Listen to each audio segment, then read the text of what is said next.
Hey, have you ever thought about how your relationship is unfolding current day? The things that you are doing right, the things that you are doing wrong, the things that could be potentially killing your relationship and you have no idea about them. Well, today I'm going to talk about the three most important things that are killing your relationship right now. Now, before I jump into that, I am Marshawn Olanio. I am a shift relationship strategist where I help Black Christian women that are married or in long-term relationships to stop feeling disconnected and unloved and shift them to feeling heard, understood, and appreciated. Now let's jump right into the very first one, which should be no surprise, is communication.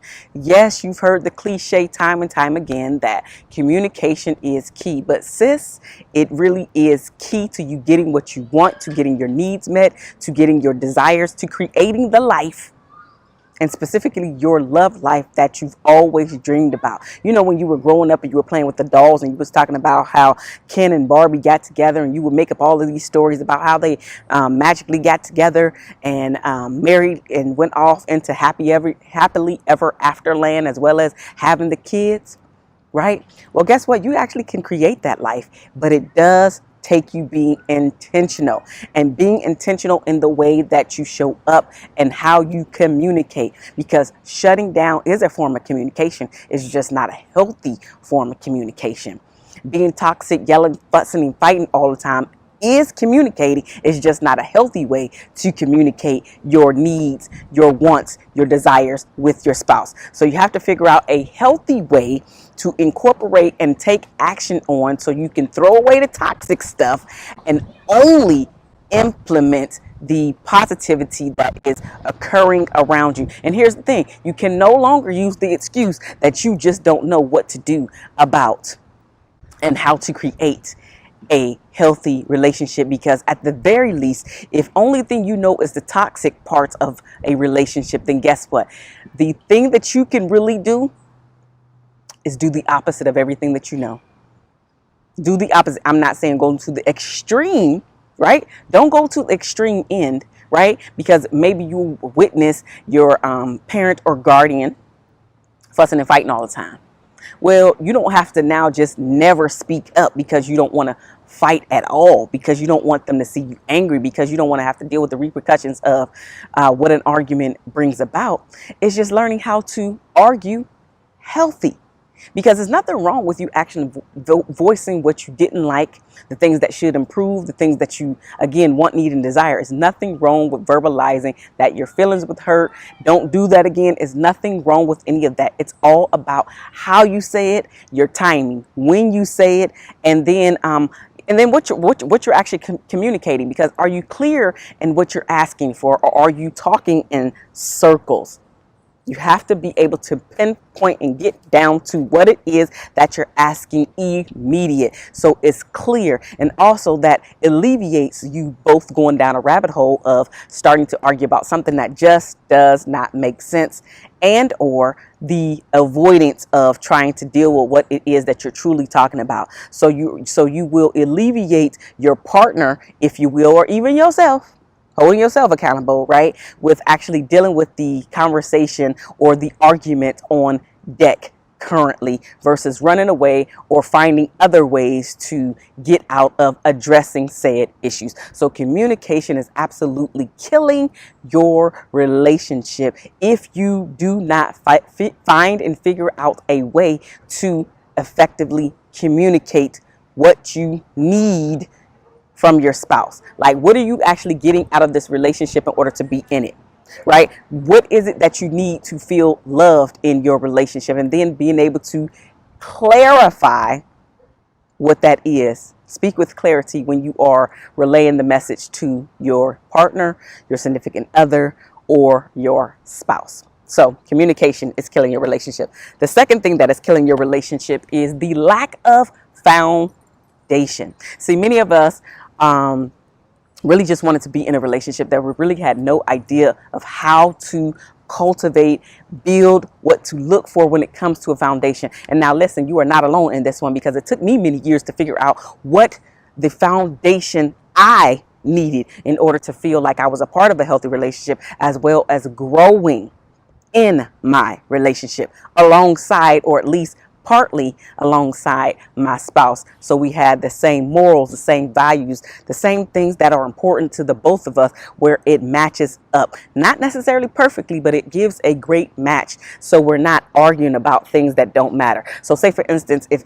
finances is my thing and I'm just like, listen, this is what I need. Not necessarily that you have to have this amount of money inside of the bank, but are you working toward a goal? Because finances are important to me. And then me, as the person choosing my partner, right, then I'm not just choosing them because they look good today, but their finances are all out of whack. Like they got a whole bunch of debt. And it's not even so much that they have debt, it's debt that they not even addressing.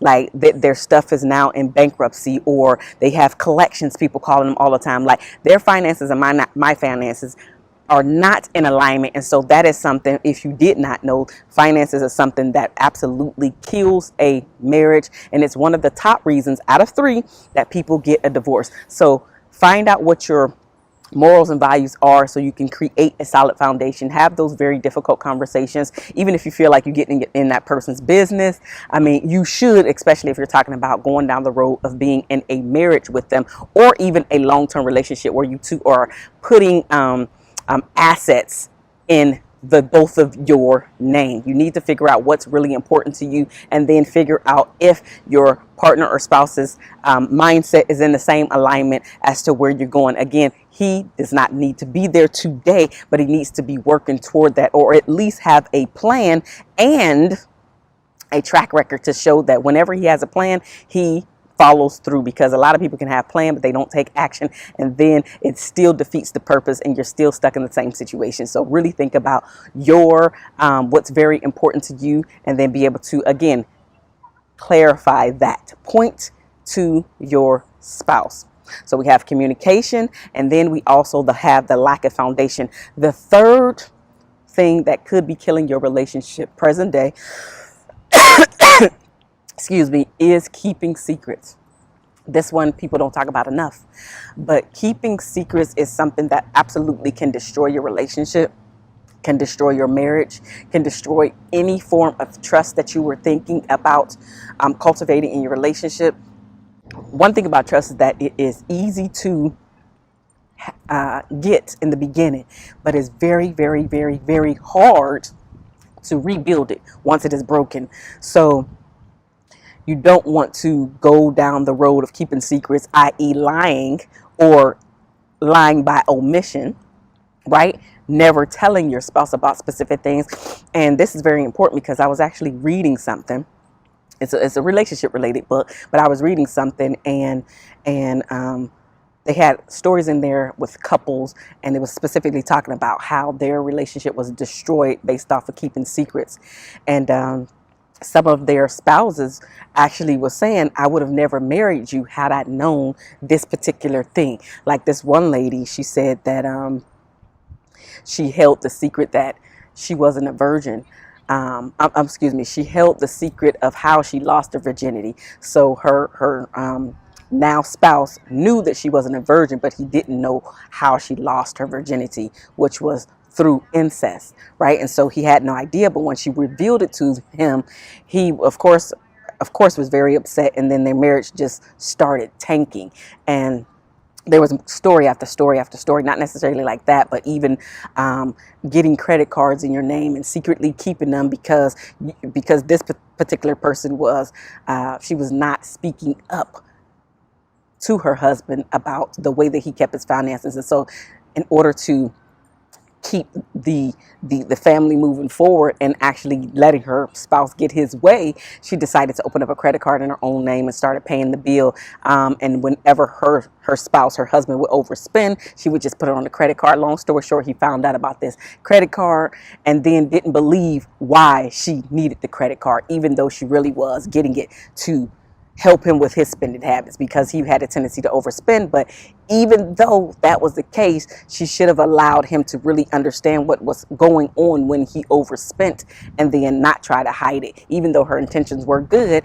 And then as soon as he found out, then he went down the rabbit hole. It couldn't be about what she's saying. It has to be about something else, because again, it was a secret. So anytime you're keeping secrets, you can absolutely destroy your relationship, and especially your marriage. People absolutely get divorced off of secrets, or again, even if you stay, it takes many years and decades even to rebuild the trust in your marriage, because you didn't start off as your true self. And then also, what is actually doing the secrets, it is taking away your spouse's choice to truly choose you based off of you being the real you, right? So go back to the lady who actually lost her virginity due to incest. She did not give her spouse the opportunity to choose her in that way. And as he said it, and actually what he said was, when he said that, when he said that line to her, she was saying that that was one of her biggest fears, that he wouldn't accept her because of that. But again, she took away his choice. And that's what we have a tendency to do when we're keeping secrets. We're taking away our partners and spouses' choice to really be in the relationship with us. And guess what? Anytime you lie about something or keep a secret about something, you have to remember the first lie that you told. And most of the time, we don't. We embellish the lie. And then when you tell it maybe months and years later, then you embellish the lie again. But the person that heard the lie remembers the first thing that you said. And it's like, wait a minute, well, you left out that detail before. This is my first time hearing that, right? And then you got to keep up with the lie, and then you keep lying about the same lie, and then you don't realize that you even lying about the lie.